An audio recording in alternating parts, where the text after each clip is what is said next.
বরিশাল জেলার ৬টি নির্বাচনী এলাকার মধ্যে ৫টিতেই মনোনয়ন প্রশ্ন প্রতিদ্বন্দ্বী প্রভাবশালী নেতারা।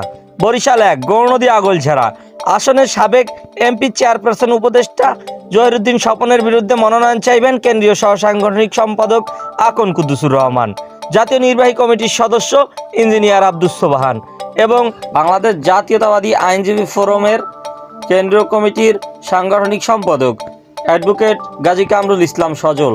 বরিশাল ২ উজিরপুর বানরিপাড়া আসনে জাতীয় নির্বাহী কমিটির সদস্য শরীফুদ্দিন শান্টুর বিরুদ্ধে আছেন কেন্দ্রীয় কমিটির সহ বন ও পরিবেশক সম্পাদক রওনাকুল ইসলাম টিপু এবং জাতীয় নির্বাহী কমিটির সদস্য দুলাল হোসেন। বরিশাল ৩ বাবুগঞ্জ মুলাদি এ আসনে স্থায়ী কমিটির সদস্য সেলিমা রহমানের সঙ্গে মনোনয়ন লড়াই আছেন কেন্দ্রীয় vice chairman advocate Joynal Abedin.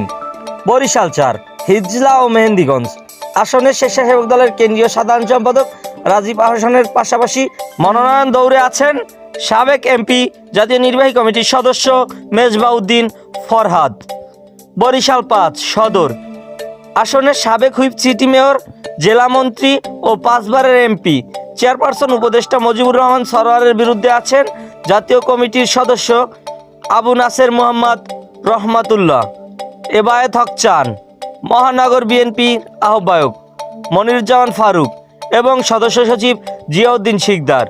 Barishal ৬ Bakerganj আসনে সাবেক এমপি, জেলা দক্ষিণ বিএনপির আহ্বায়ক আবুল হোসেন খান সহ মনোনয়ন যুদ্ধে আছেন সাবেক সাধারণ সম্পাদক নজরুল ইসলাম রাজন।